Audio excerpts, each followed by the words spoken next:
So you just got a PlayStation 5, huh? Well, you know what? Welcome to the club, man. What have you been doing since you had a PlayStation 5? But what do you do now you have a PlayStation 5? What's the first thing you should do? And maybe one or two things you should do before you even get one.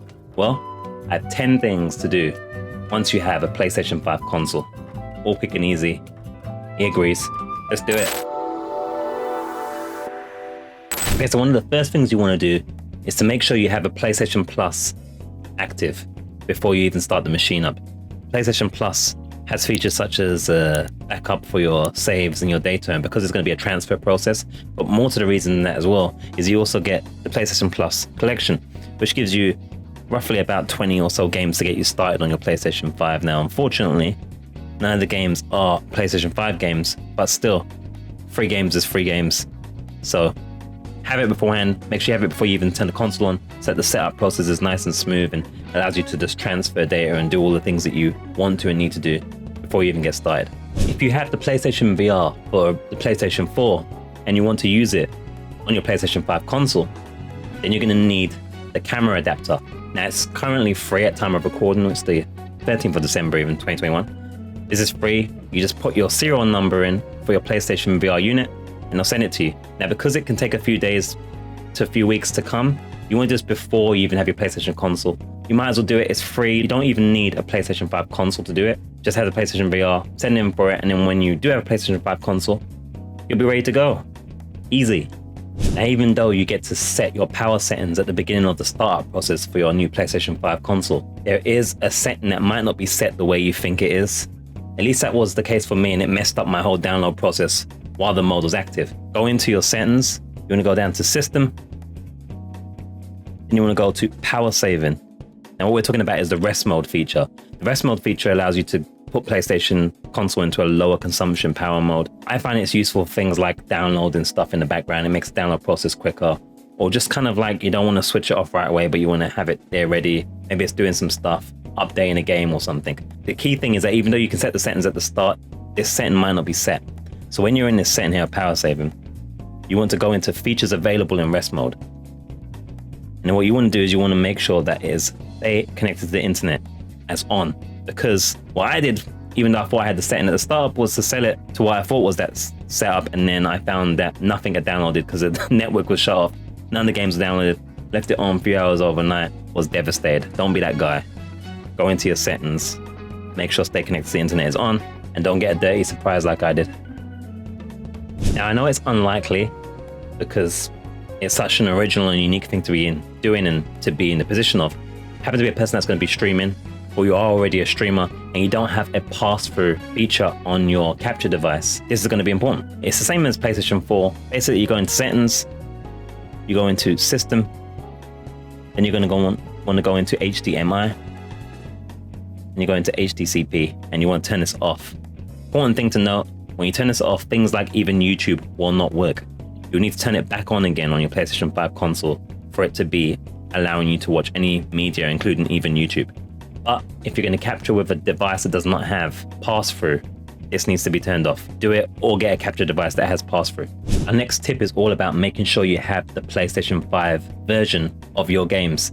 This can be a little bit tricky on the PlayStation, as some of them are free, some of them require you to purchase, and some of them are based on certain parameters and so forth. Like for instance, if you have Final Fantasy VII Remake via PlayStation Plus, you cannot upgrade to the integrate for that. You actually have to buy the entire game again. And sometimes it doesn't work like that, sometimes it does with PlayStation Plus stuff. It's kind of confusing. But anyway, the thing to look out for here is to make sure that you've got the best version, the version that you own, or the version that you can upgrade to. I'm going to use Death Stranding as an example here. So if we go over into our game library here, which is basically the last option here, and I go over to Death Stranding, you can see I've got the director's cut here. I select it.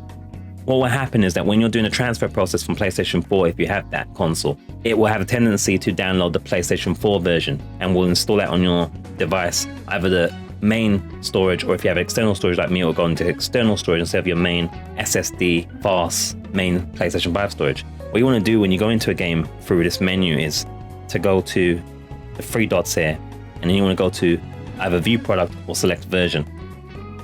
And what should happen here, if you haven't already upgraded from the standard edition, is you'll see something like the director's cut here, with a price tag, or at least when you select it, you'll find information, and you'll go in and then it will say, hey, it's £5. It'll cost me £5 for this. I don't even know, because I don't even really like the game so far. But you know, game's great, game's amazing. But yeah, it'll be £5 and you do it, and then it will download to your PlayStation 5, and then you can delete the PlayStation 4 version. You don't need to have the both versions installed, by the way. And that's kind of how the process works with each game. You just select the version that you want, and then make sure that you've downloaded it. Remember, transfer process will download the PlayStation 4 version, not the PlayStation 5 version. So you have to usually go into view product or select version, and then do. Easy, I know.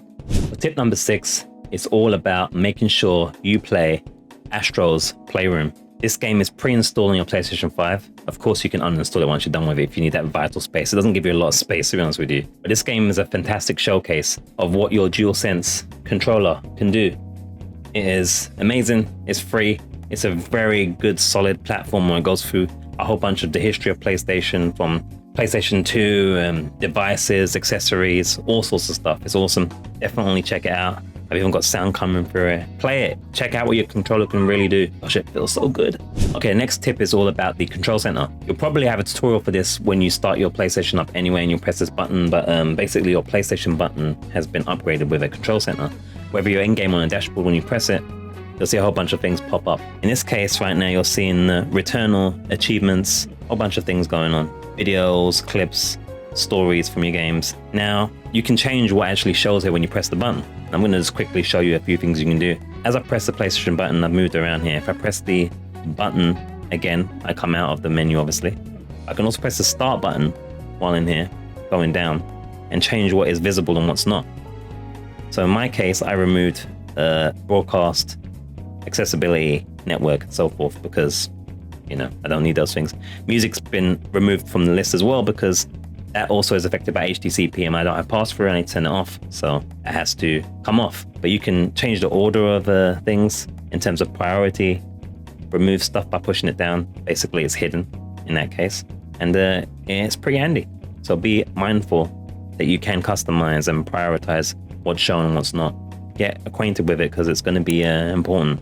Otherwise, you might get frustrated or lost. I don't know. Use it. Okay, now let's talk about a couple of shortcuts. So obviously, while I'm in game, if I want to do the old behavior of PlayStation or PlayStation 4, I can hold down the PlayStation button, and that will bring me back to the dashboard.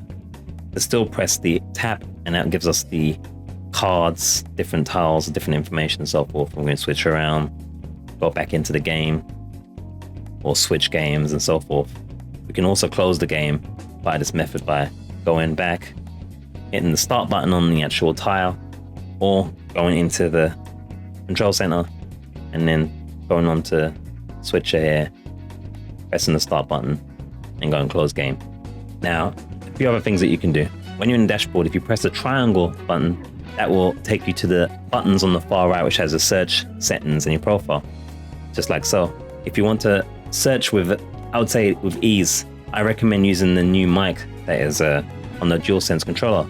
So if we hit the search here, and let's say we're looking for Persona games, we can type as you normally would, a tap in, and then you can use your touchpad as normal. If you're used to doing that, you can just hit down on it as well to tap as a click. Press the square to go back. What I prefer to do is use the voice. So if we go over to the actual voice icon, going back and then tapping on that. Persona. Done, first try. You can see all our Persona stuff has popped up here. Pretty nice. Nothing for PlayStation 5 yet, but it's much more quicker, and I found it to be very accurate so far, voice search. So a very quick way of doing things. Now, if you're wondering where you find your trophies and so forth, at first I was like, can I only get it through the game, or going onto the game, or the game tile, or so forth? It was kind of tricky, but it's actually quite easy. You're basically going to go over, pressing the triangle again, or going over by the D-pad or the stick, go onto your profile, and then you'll see here trophies. You can also do this via the control center by going down and onto your profile again, and then trophies, same thing. And as you go in, shows you a list of games.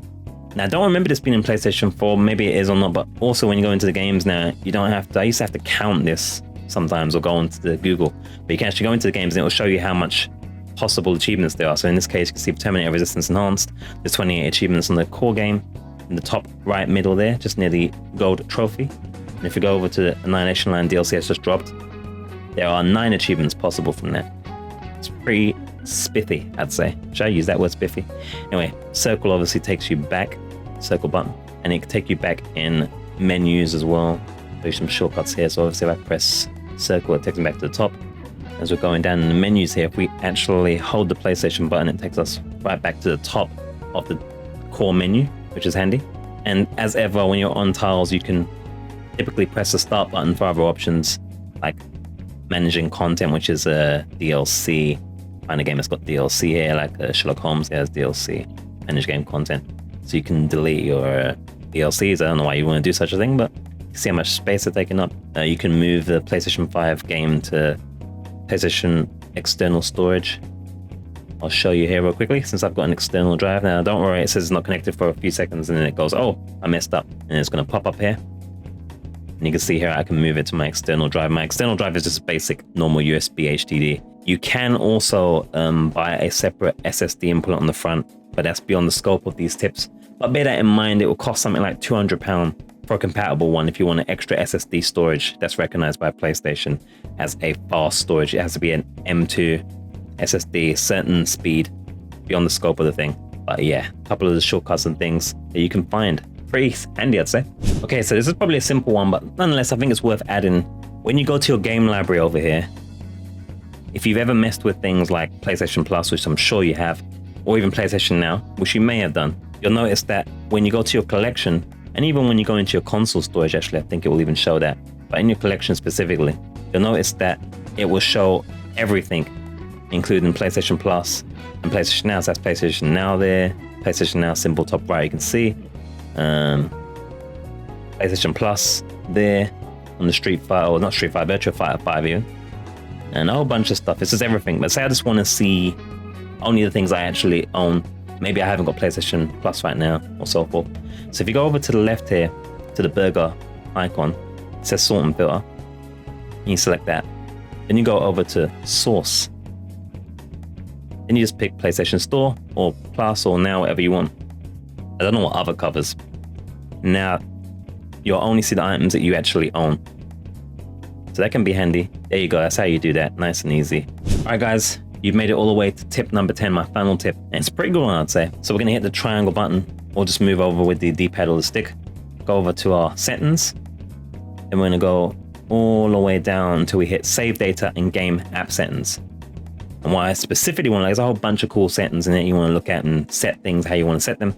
But what I'm most interested in to show you here is 2 or 3 things, mainly game presets and spoiler warnings. Spoiler warnings, very useful. So in game presets, you can set the difficulty of the game to be the game's default, or the easiest, normal, hard, and so forth. Performance mode or resolution mode, so obviously lots of games now come on PlayStation 5 with 4K 30 or 4K 60, or focus on 60 FPS, like say like Neon, Final Fantasy 7 Remake Integrate, I think has a similar thing. I've set mine to resolution mode default because I like the visual immersion. If you like performance over visual immersion, you can change that setting, or let the game default be the default setting. And you can change things like some of the controls and subtitles and audio and so forth. I've defaulted it to on. Then obviously spoiler warnings is pretty useful if you don't want to get any spoilers in your progress and things that are shown to you. Things like maybe achievements or any media that people share within the PlayStation app itself and dashboard. So there's a couple of things there it's worth checking out, looking at a few other things that's in there. Very cool things. And yeah, check it out and set it how you want it.